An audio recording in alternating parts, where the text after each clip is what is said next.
Hello everyone, खुशी की दुनिया में आपका स्वागत है। तो बहुत सारी करते हैं लोग कि जब आप खुश हो तो कोई डिसीजन मत लो, गुस्से में हो तो भी डिसीजन मत लो, जब आप डर रहे हैं तो कोई भी ऐसा काम मत करो। तो डर, एंजाइटी, दुख, दर्द, इनसे इंसान कहाँ तक भागेगा, ये पीछा ही नहीं छोड़ते। हर एक दिन नया स्ट्रगल स्टार्ट होता है। मेंटली कितना भी स्ट्रॉन्ग कर लो अपने आप को, पर पता नहीं कैसे डील करें। कभी कभी लगता है कि ज़िंदगी की एक बहुत कड़वा सच है, तो कभी इसके साथ में जीना ही पड़ेगा। लेकिन कितना अच्छा होता जब अब हम इससे डील कर पाते। शायद कोई ऐसी बात होती जब जिसे हम बस फॉलो करें और इन सब के रहते हुए भी हम अपनी ज़िंदगी को सुकून और शांति से जी पाए। तो बिल्कुल आपके हर प्रॉब्लम का सॉल्यूशन इस समरी में दिखेगा आपको। और तो चलिए स्टार्ट करते हैं इस समरी के बारे में। Things mentally strong people don't do, जिसे लिखा है एमी मॉन ने, यानी कि इंसान अपने फीलिंग्स को छुपाए ऐसा कुछ भी नहीं है, बल्कि जो कि मेंटली स्ट्रॉन्ग होते हैं वो अपने फीलिंग्स को कंट्रोल में रखते हैं। अगर आप अपने इमोशंस और थॉट्स को बैलेंस करना सीख गए तो समझ लीजिए कि आप अपनी ज़िंदगी में हमेशा राइट डिसीजन लेंगे और सुकून से जिएंगे। ये समरी हमें अपने फीलिंग्स को समझने और सही तरीके से मैनेज करने में हेल्प करेगी। इसके बारे में जान करके हम खुद को और फैमिली और दोस्तों को और भी बेहतर ढंग से समझ पाएंगे। तो चलिए स्टार्ट करते हैं। They don't waste time feeling sorry for them self, यानी कि इस समरी को समझने के लिए हम इस कहानी पे गौर करते हैं। जैक एलिमेंट्री स्कूल का स्टूडेंट है। एक एक्सीडेंट में उसके दोनों टांगें टूट गई। एलिमेंट्री स्कूल का एक बच्चा था जो कि एक एक्सीडेंट में उसकी टांग चली गई। जब एक बस ने उससे टक्कर मार दी थी, तो डॉक्टर्स बोलते हैं कि जैक की टांगें पूरी तरीके से ठीक हो जाएगी, लेकिन तब तक जैक को कुछ महीनों तक व्हीलचेयर का सहारा लेना पड़ेगा। इस बात से उसकी मदर काफ़ी उदास रहती थी। उसे हमेशा ये डर रहता था कि शायद जैक अब फिर से चल फिर नहीं पाएगा। डॉक्टर्स बोलते हैं कि जैक इस कंडीशन में भी स्कूल ज्वाइन कर सकता है, जबकि जैक की माँ उसे अभी स्कूल भेजने के फेवर में नहीं है। माँ को लगता है कि जैक को इस एक्सीडेंट से काफ़ी डीप शॉक लगा है, इसीलिए उसे अभी स्कूल बस से दूर रहना चाहिए। उसकी माँ को लगता है कि अगर ये जैक व्हील चेयर में बैठे हुए अपने फ्रेंड्स को खेलते हुए देखेगा तो उसे और भी उदासी फील होगी। इसीलिए जैक अब घर से बाहर नहीं निकलता। वो मॉर्निंग में थोड़ी सी स्टडी करता है, फिर सारा दिन टीवी देखता है और वीडियो गेम्स खेलता है। कुछ हफ्ते इसी तरह से गुजरने के बाद उसकी माँ ने नोटिस किया कि जैसे जैक में कुछ चेंजेस हुए हैं। वो पहले जैसे एक्टिव और खुश नहीं दिखाई देता है जैसे वो पहले था। जैक की हालत देख करके उसकी माँ को बड़ी टेंशन हो रही थी, तो उसने थेरेपिस्ट के पास लेकर के गई। उसने थेरेपिस्ट को बताया कि उस एक्सीडेंट की वजह से जैक बहुत ज़्यादा इमोशनली डिस्टर्ब हुआ है। थेरेपिस्ट ने डिसाइड किया कि वो एक डिफरेंट अप्रोच के साथ में जैक का इलाज करेंगे। वो जैक को एक नॉर्मल हेल्दी बच्चे की तरह ट्रीट करेंगे। उसने जैक को एनकरेज किया कि वो एक बुक लिखे, how to beat a school bus. Jack को आइडिया बहुत पसंद आया। उसने खुद को एक सुपर हीरो की कॉस्ट्यूम में ड्रॉ किया और एंड में लिखा कि वो एक स्ट्रॉन्ग बच्चा है, इसीलिए वो इस एक्सीडेंट में बच गया। थेरेपिस्ट ने जैक की माँ को बताया कि उसे जैक के लिए उदास होने की बिल्कुल भी ज़रूरत नहीं है, क्योंकि वो सही सलामत और जिंदा है। बस उसकी कुछ हड्डियाँ टूटी है, इसीलिए जैक को एक फिजिकल और मेंटली स्ट्रॉन्ग बच्चे की तरह ट्रीट करना होगा जो कोई भी चैलेंज फेस कर सकता है। थेरेपिस्ट ने यह भी बोला कि अगर जैक पूरी तरीके से ठीक नहीं हुआ तो भी वो काफ़ी सारी चीज़ें कर सकेगा। जैक की माँ को समझ में आ गया कि उसे जैक पर तरस खाने की ज़रूरत नहीं है बिल्कुल भी। वो एक नॉर्मल लाइफ जी सकता है। इसके कुछ टाइम के बाद जैक ने फिर से स्कूल जाना स्टार्ट कर दिया। अब उसकी लाइफ पहले जैसे ही नॉर्मल थी और जैक भी पहले की तरह खुश रहने लगा। तो क्या आप भी उन लोगों में हैं जो खुद पर बहुत ज़्यादा तरस खाते हैं? क्या कभी आपके साथ में ऐसा कुछ हुआ जिसने आपकी ज़िंदगी को डिस्टर्ब किया हो? क्या आप भी उदास और दुखी रहते हैं? ये कहने का मतलब है कि कई बार हमारे ये दुख इतने बड़े नहीं होते जितना कि हम उस पर रिएक्ट करते हैं। अगर आप खुद को अनलकी सोचते हो, वर्थलेस समझते हो, तो यकीन मानो आप अपनी हालत और ज़्यादा ख़राब कर रहे हैं। तो इस तरीके से आप अपना टाइम और एनर्जी वेस्ट कर रहे हैं। इससे आप और भी नेगेटिव फील करेंगे, और जब आप नेगेटिव सोचते हैं तो आपके साथ नेगेटिव चीज़ें ही होने लगती है। तो इसके लिए आपको क्या करना चाहिए हम बताते हैं। एक्टिव रहिए, चाहे आपका मन हो या ना हो। बिस्तर से उठे, शावर ले, अपना रूम क्लीन करे या वॉक पे जाए। खुद को बिजी रखने पे माइंड बिजी रहेगा और नेगेटिव सोचने का आपके पास में टाइम भी नहीं रहेगा। अगर आपके पास में एक्स्ट्रा टाइम है तो कोई न्यू हॉबी ज्वाइन करे या कोई किताब पढ़ लीजिए। आपने वो कहावत तो सुनी ही होगी कि खाली दिमाग शैतान का घर होता है। इसीलिए खुद को हमेशा एक्टिव रखिए, बिजी रखिए। किसी भी चीज़ के दो साइड होते हैं, नेगेटिव एंड पॉजिटिव। तो आप हमेशा पॉजिटिव साइड देखने की कोशिश करें। शायद आप नेगेटिव साइड पर ज़्यादा फोकस करते हो, इसलिए आपको कुछ अच्छी चीज़ें मिस कर देते हो। जो आपके पास में है उसे अप्रिशिएट करिए, उसकी तारीफ करिए। ऊपर वाले का शुक्रिया करें कि आप हेल्दी और सही सलामत हो। आपके सर पे एक छत है और आपको 2 वक्त का खाना भी मिल रहा है। आपके पास एक फैमिली है जो आपसे बहुत प्यार करती है। तो कुल मिलाकर के सिचुएशन इतनी भी बुरी नहीं है जितना हम सोचते हैं। अपना नज़रिया बदल के देखिए, ये दुनिया हमको बदली हुई नज़र आने लगेगी। सोचिए, अगर आपकी फैमिली या फ्रेंड्स भी वही सोचते जो आप सोच रहे हैं तो क्या होगा? तब आप उन्हें क्या एडवाइस देंगे? क्या आप उन्हें खुद पर तरस खाता हुआ देखना पसंद करेंगे क्या? क्या ज़रा उस मुश्किलों को याद करिए जो आपकी ज़िंदगी में फेस की थी। जब उन प्रॉब्लम्स को आपने सॉल्व कर लिया था, तो अब क्यों नहीं? अगर आप पहले भी सर्वाइव कर चुके हैं तो अब भी ज़रूर कर सकते हैं। साथ ही दूसरों को हेल्प करना कभी ना भूलें। आपकी एक छोटी सी हेल्प किसी के लिए एक बहुत बड़ा सहारा बन सकती है। दूसरों की हेल्प करना एक मीनिंगफुल एक्ट है। इससे बढ़कर एहसास और कुछ भी नहीं हो सकता कि हम किसी के काम आए, यानी हमारी लाइफ एक टोटल वेस्ट नहीं है। इसी के साथ आगे बढ़ते हैं और अगले चैप्टर की बात करते हैं। They don't focus on things they can't control. और इसे समझने के लिए हम इस कहानी को जानते हैं। जेम्स का डिवोर्स हो चुका था। 3 साल तक वो कोर्ट में अपनी 7 साल की बेटी की कस्टडी के लिए लड़ता ही रहा था, पर जज ने फाइनल डिसीजन दिया कि बच्ची हमेशा के लिए अपनी माँ के पास रहने वाली है और जेम्स को वीकेंड पर अपनी बेटी से मिलने का राइट मिल गया। हालांकि उसे जज का डिसीजन अच्छा नहीं लगा था, क्योंकि उसे लगता था कि वो अपनी वाइफ से अच्छा पेरेंट बन सकता है। जेम्स को लगता था कि उसकी एक्स वाइफ उसकी बेटी के साथ उसका रिश्ता तोड़ना चाहती है। एक बार जेम्स को अपनी बेटी को लेकर के व्हेल वॉचिंग के लिए जाना था, लेकिन उसकी एक्स वाइफ ने उससे ये मौका छीन लिया। वो उससे पहले ही अपनी बेटी के साथ व्हेल वॉचिंग के लिए चली गई। जेम्स को बहुत गुस्सा आया था। उसे फील हुआ कि उसकी एक्स वाइफ उसकी बेटी को जेम्स से हर हाल में दूर करने की कोशिश कर रही है, क्योंकि वो हमेशा उसे महंगे गिफ्ट देती थी, उसके लिए लेविश पार्टीज रखती थी और उसे लग्जरी वेकेशंस पे लेके जाती थी। पर जेम्स के पास इतना पैसा नहीं था। उसे ये भी लगता था कि उसकी एक्स वाइफ उसकी बेटी को बिगाड़ रही है, और जेम्स को ये भी शक था कि उसकी एक्स वाइफ शायद किसी को डेट भी कर रही है। जेम्स को डर था कि कहीं उसकी एक्स वाइफ का लवर जेम्स की बेटी को एब्यूज ना कर दे या उसके साथ में कुछ गलत बिहेव ना कर ले। तो जेम्स ने ऑथर एमी मोरिन की हेल्प ली। वो उनके पास में थेरेपी के लिए नहीं बल्कि लीगल सपोर्ट मांगने गया। जेम्स ने एमी को कहा कि वो उसकी बेटी की फुल कस्टडी लेने में उसकी हेल्प करे। हालांकि एमी ये नहीं कर सकती थी, जज अपना फैसला दे चुका था। कस्टडी ऑर्डर को लेकर के अब जेम्स कुछ भी नहीं कर सकता था। इसके अलावा उसके एक्स वाइफ ने क्लियर कर दिया था कि वो इस बारे में अब जेम्स के साथ और नेगोशिएट नहीं करना चाहती है। एमी ने जेम्स को समझाने की कोशिश की, उसकी सारी कोशिश बेकार है और ऐसा करना उसकी बेटी के लिए सही नहीं होगा। अगर वो इसी तरह अपने एक्स वाइफ से लड़ता रहा तो बच्ची पर इसका नेगेटिव इफेक्ट पड़ सकता है।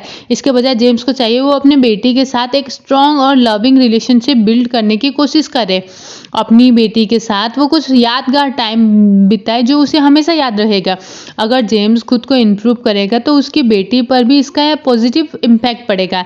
क्या आपके साथ कभी ऐसा हुआ है कि आपने सिचुएशन को कंट्रोल में करने के लिए बहुत हाथ पैर मारे, लेकिन फिर भी आप कंट्रोल नहीं कर पाए? आपका टाइम और एनर्जी दोनों वेस्ट गई, जिससे आपको और भी ज़्यादा गुस्सा आने लगा और अब बहुत ज़्यादा फ्रस्ट्रेटेड हो गए। तो ऐसी हालत में हमें क्या करना चाहिए? जो आपको आपके हाथ में नहीं है उन चीज़ों को एक्सेप्ट करें और स्वीकार करें, और जो आप चेंज कर सकते हैं उस पर ही फोकस करें। यकीन माने कि कोई रियल में आपका दुश्मन नहीं है। आपके सिवा आपकी ज़िंदगी को मिजरेबल, दुखी, बेकार कोई नहीं बना सकता। अगर आप अपना बिहेवियर चेंज कर दोगे तो आपकी हालात भी खुद ब खुद बदलने लगेगी। एक एग्जांपल लेते हैं, चलिए। टेरी फॉक्स का, उसे एक रियल टाइप का बोन कैंसर था, इसीलिए उसका एक पैर काटना पड़ा। पूरे 16 मंथ के लिए उसके कीमोथेरेपी लेनी पड़ी थी। फिर एक दिन टेरी ने एक आदमी के बारे में पढ़ा जिसकी नकली पैर के साथ में मैराथन ज्वाइन किया था। टेरी ने डिसाइड किया कि वो भी मैराथन में पार्ट लेगा। हालांकि टेरी रेस में लास्ट आया, लेकिन फिर भी लोग उसके लिए चीयर कर रहे थे। उसके बाद उसने एक फंड रेजर स्टार्ट करने की सोची। टेरी एक दिन में एक मैराथन दौड़ता था और पूरे कनाडा को क्रॉस कर लेता था। उसे उम्मीद थी कि वो अपने जैसे बाकी कैंसर पेशेंट्स के लिए 24 मिलियन फंड जमा कर लेगा। टेरी की स्टोरी लोगों तक पहुंची और उन्होंने उसे सपोर्ट किया। लोग वेट करते थे कि टेरी कब अपने उनके टाउन पे पहुंचेगा। टेरी पूरे 143 दिनों तक यानी कि 143 दिनों तक दौड़ता रहा।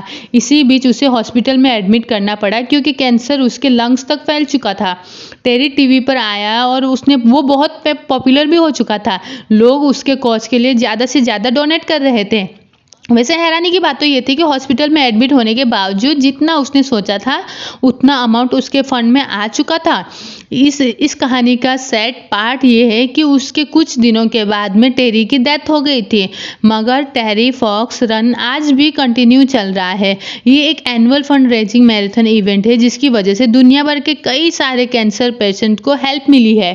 तो टेरी के इस कहानी को सुनने के बाद अब बात करते हैं अगले चैप्टर की। तो don't worry about pleasing everyone. तो चलिए इसे हम समझते हैं इस एग्जाम्पल से। मेगन काफ़ी स्ट्रेस में थी, इसीलिए उसे एमी के पास में थेरेपी लेने आई थी। उसने एमी को बताया है कि वो की बिजी शेड्यूल के चलते बहुत ज़्यादा थक जाती है। मेगन 35 साल की है, वो अपने पति और 2 छोटे बच्चों के साथ में रहती है। मेगन पार्ट टाइम जॉब भी करती है और संडे को स्कूल में पढ़ाने भी जाती है और गर्ल स्काउट लीडर भी थी। मेगन हमेशा यही कोशिश करती थी कि वो एक बेस्ट वाइफ और मदर बन सके, लेकिन फिर भी वो सेटिस्फाइड नहीं थे। उसे समझ में ही नहीं आ रहा था कि उसका मूड अक्सर क्यों खराब रहता है और उसे इतना गुस्सा क्यों आता है। थेरेपी सेशन के दौरान एमी को मेगन के प्रॉब्लम्स उसकी समस्या समझ आ गई थी।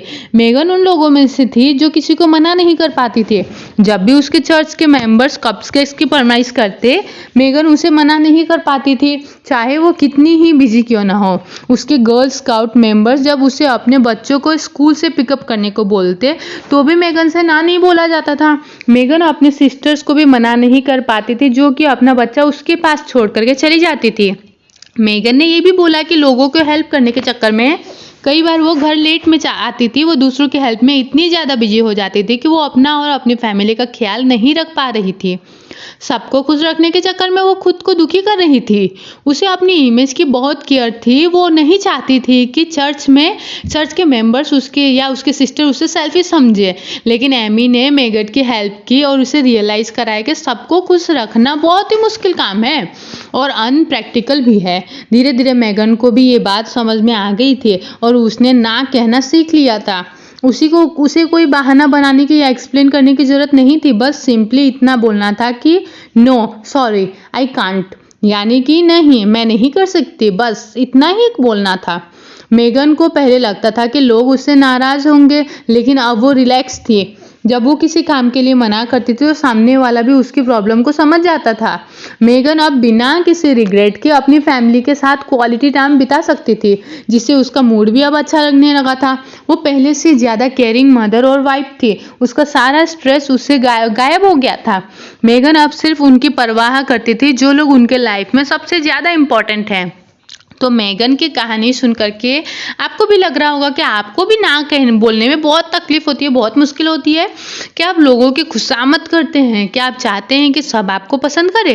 तो शायद आप कॉन्फ्लिक्ट से डरते हैं या आपके अंदर लोगों को फेस करने की हिम्मत नहीं है।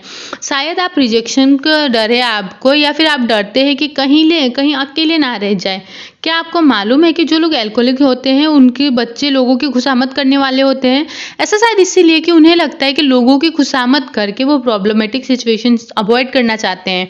क्योंकि एक शराबी पिता जो भी बोलता है बच्चे चुपचाप उससे बातें सुन लेते हैं ताकि उन्हें मारना पड़े। लेकिन इसका सबसे बुरा असर ये पड़ता है कि ऐसे बच्चों की अपनी कोई वैल्यू नहीं रहती है। वो हमेशा लोगों को खुश रखने में खुद की इज्जत खो बैठते हैं। ऐसे लोगों की ज़िंदगी में कभी ना कभी ये पॉइंट आता है जब वो इस बात पे रिग्रेट करते हैं कि वो जिंदगी भर दूसरों की खुशामद नहीं कर सकते और दूसरों की शर्तों पर जीते नहीं रह सकते। पर याद रखो, पॉपुलर चॉइस हमेशा राइट चॉइस नहीं रहती है। आप रेडफिश की स्टोरी पे यहाँ पे कुछ सीख सकते हैं। सीईओ जिम बकमास्टर ने इस बात का हमेशा ध्यान रखा कि ब्लैकलिस्ट अपने बनाए रास्ते पर कई सारे वेबसाइट एडवर्टीजमेंट पर चलती है, पर ब्लैकलिस्ट ऐसी नहीं है। इस कंपनी ने बहुत से ऐसे ऑफर को रिजेक्ट किया है जो उन्हें बहुत प्रॉफिट दे सकते थे। बकमास्टर और उसकी टीम ने डिसाइड किया था कि वो ज़्यादातर सर्विसेज फ्री रखेंगे। कई लोगों ने उन्हें इस डिसीजन के लिए क्रिटिसाइज भी किया, बट उन्होंने अपना इरादा नहीं बदला। उनके सोशल एनार्की स्टेट और एंटी कैपिटल होने के इल्जाम भी लगे, बट उन्होंने इस बात का ध्यान नहीं दिया। लोगों की खुशामद करना उनकी हैबिट थी ही नहीं। उन्होंने क्रैगलिस्ट को वैसे ही चलाया जैसा वो चाहते थे। क्रैगलिस्ट एडवर्टाइजिंग पर ज़्यादा डिपेंड नहीं था, तो .com क्रैश सर्वाइव कर गया। क्रैगलिस्ट आज भी मोस्ट पॉपुलर वेबसाइट है। बकमास्टर ने अपने वैल्यूज़ में कभी भी समझौता नहीं किया। दूसरों को खुश करने के बदले उन्होंने अपने कस्टमर्स पर ज़्यादा फोकस किया। और इसी बात के साथ हम बढ़ते हैं थोड़ा और आगे और बात करते हैं अगले चैप्टर की, they don't valve on the past. और इसे समझेंगे हम इस कहानी से। जेम्स मैथ्यू बेरी जब 6 साल के थे तो उनके फैमिली में एक हादसा हो गया था। जेम्स के बड़े भाई डेविड, जो कि 13 साल के थे, आइस स्केटिंग करते वक्त डेथ हो गई थी। जेम्स की माँ अपने बेटे की मौत से डीप शॉक में चली गई थी। वो एक्सेप्ट नहीं कर पा रही थी कि उसका बेटा मर गया है। जेम्स ने अपनी माँ का दुख कम करने की बहुत कोशिश की और वो अपनी माँ को खुश रखने के लिए डेविड की तरह बिहेव भी करने लगा था।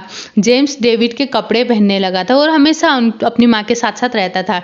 जेम्स की माँ ने उसे बोला कि अडल्ट होना इतना ईजी नहीं है, क्योंकि अडल्ट लाइफ दुख और परेशानी से भरा हुआ है। तो अपनी माँ को खुश करने के लिए जेम्स ने फैसला किया कि वो कभी 13 साल से ज़्यादा बड़ा नहीं होगा। वो हमेशा के लिए एक बच्चा बनकर के रहना चाहता था। जेम्स की ये डिज़ायर इतनी स्ट्रांग बन गई कि उसकी फिजिकल और मेंटल ग्रोथ वाकई में रुक गई थी। वो अपनी एज के हिसाब से काफ़ी दुबला पतला था और उसकी हाइट 5 फुट से ज़्यादा नहीं बढ़ी। हाई स्कूल के बाद जेम्स ने अपने पेरेंट्स को बोला कि वो एक ऑथर बनना चाहता है, लेकिन उन्होंने कहा कि तुम्हें पहले कॉलेज की पढ़ाई पूरी कर लो, क्योंकि डेविड ने भी यही किया था। जेम्स मान गया, पर उसने बोला कि वो लिटरेचर पढ़ेगा। James Matthew Barrie Peter Pan के राइटर थे, जिन्होंने ऐसे लड़के की स्टोरी लिखी जो कभी बड़ा नहीं हुआ था।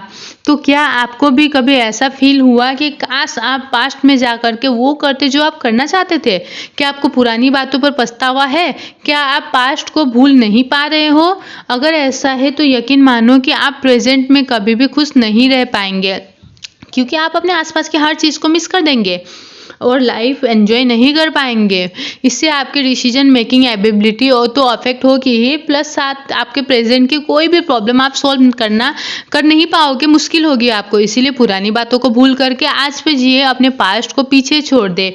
आप चाहे जो कुछ करें, बहुत से ऐसी बातें हैं जो आपके हाथ में नहीं है। आपका प्रेजेंट आपके हाथों में है, इसीलिए इस पर फोकस करके अपना कुछ यादें ऐसी होती है जो हम भुला नहीं पाते हैं।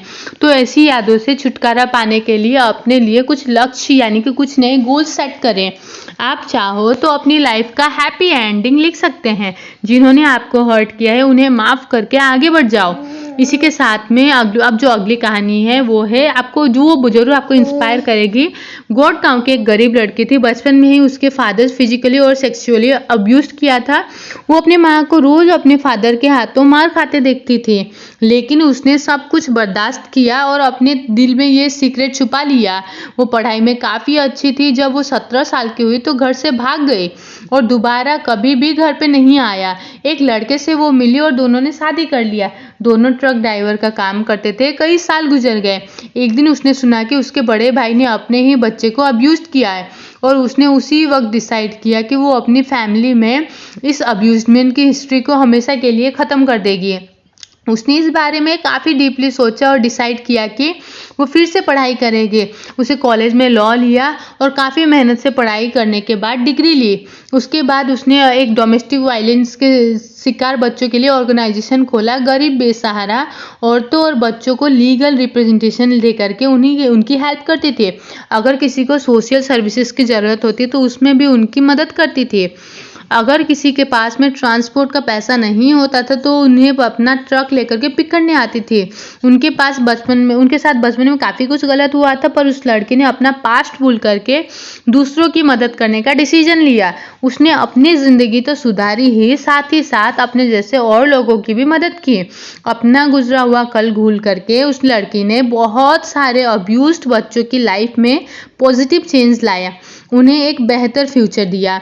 तो इस कहानी से इंस्पिरेशन लेते हुए और बहुत सारे हिम्मत लेते हुए हम बढ़ते हैं जर्नी में आगे और बात करते हैं अगले चैप्टर की, they don't pretend other people success. यानी कि इसे समझने के लिए चलते हैं हम इस कहानी के तरफ। डैन एक गांव में रहता था जहां अक्सर गेट टुगेदर होता रहता था, लेकिन दूसरे पड़ोसी एक दूसरे से मिलने के लिए घर आते थे, प्लस एक दूसरे के साथ रहकर पार्टीज डिनर किया करते थे। लोगों को एक दूसरे भी की लाइफ पता रहता था कि कहाँ क्या होता है। डैन एक फ्रेंडली टाइप का आदमी था, उसके पास एक स्टेबल जॉब, एक अच्छी वाइफ और एक प्यारे बच्चे थे। लेकिन इसके बावजूद डैन एक सीक्रेट था, उसे पड़ोस के गेट टुगेदर पार्टीज में जाना पसंद बिल्कुल ही नहीं था। उसे माइकल के ब्रांड न्यू कार या स्कॉट के बिग प्रमोशन में कोई भी इंटरेस्ट नहीं था। डैन इस बात पे चिढ़ता था कि वो अपनी पड़ोसियों की तरह महंगी चीज़ें या लग्जरियस वेकेशन अफोर्ड नहीं कर सकता है। उसकी वाइफ ने बच्चों का ध्यान रखने के लिए जॉब छोड़ दी थी, जिसकी वजह से फैमिली का बजट हमेशा टाइट रहता था।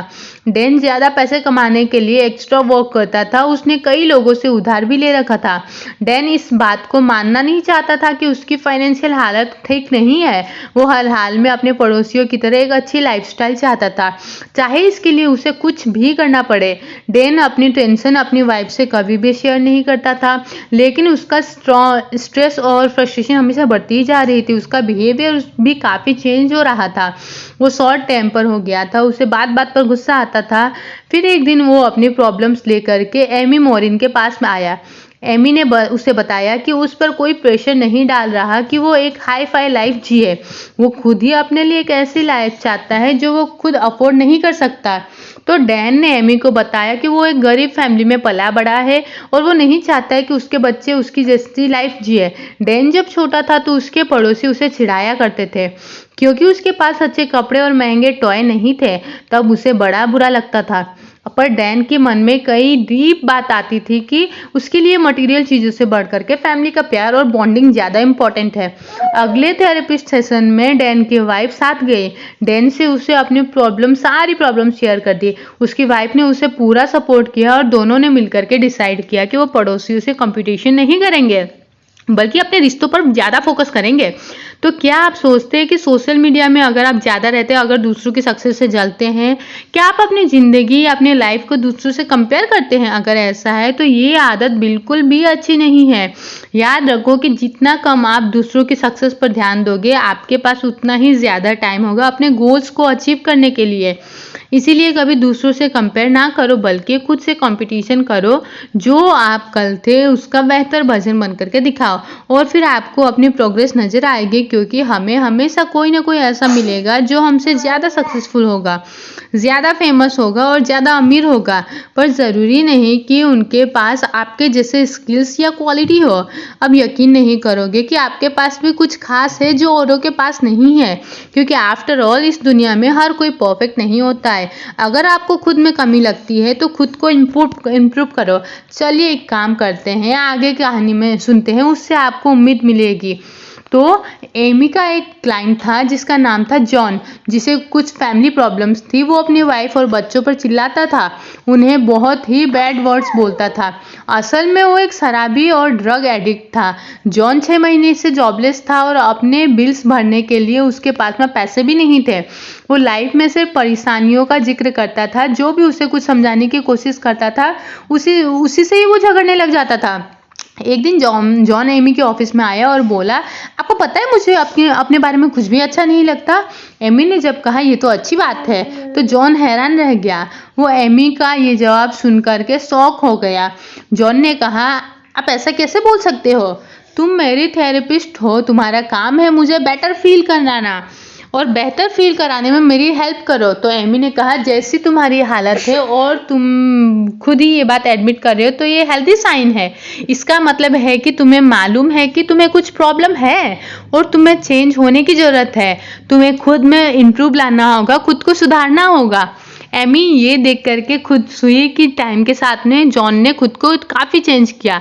थेरेपी के लास्ट दिन जॉन में काफ़ी रिमार्केबल प्रोग्रेस नज़र आ रही थी। उसने ड्रग्स और शराब छोड़ दिया था। जॉन अपनी वाइफ और बच्चों को पहले से ज़्यादा प्यार करता था।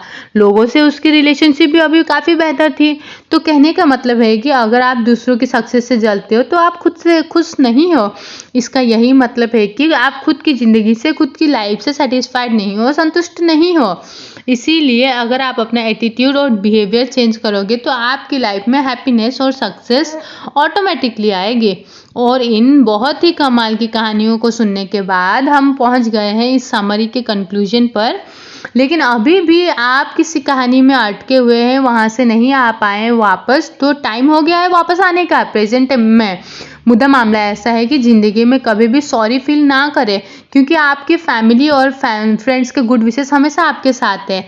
आपके अंदर भी कोई काबिलियत है जो आपको ढूंढनी है। लाइफ में ऐसी बहुत सारी चीज़ें हैं जो हम नहीं बदल सकते हैं, लेकिन हम अपना नज़रिया ज़रूर बदल सकते हैं। हम दुनिया में सबको खुश नहीं रख सकते, इसीलिए इस बारे में सोच करके उदास होने की ज़रूरत नहीं है। लाइफ में उन्हीं के साथ स्ट्रॉन्ग रिलेशन रखें जो कुछ लोग हमारे लिए इम्पॉर्टेंट है। पुरानी बातों को भूल करके प्रेजेंट में, वर्तमान में फोकस करो, ध्यान दो। जो हो गया वो सो हो गया, अब उस पर पछताने का कोई भी फायदा नहीं है। इसीलिए अपने आज में खुश रहो। टाइम के साथ में खुद में पॉजिटिव चेंजेस लाना बहुत ज़रूरी है। तभी हम अपने आज को अपने कल से बेहतर बना पाएंगे। रोज़ एक नया दिन आता है और हमारे लिए नए मौके लाता है। इसीलिए कोशिश यही करें कि आप उस मौके का भरपूर फ़ायदा उठा सके, एकदम जम के। तो इन्हीं सारी बातों के साथ में ये समरी तो यहीं पे ख़त्म होती है। वैसे समरी आपको कैसी लगी, आपको कोई एडवाइस देनी होगी, एज ये चैनल न्यू है तो प्लीज़ आप कमेंट बॉक्स पे कमेंट कर सकते हैं। Thank you.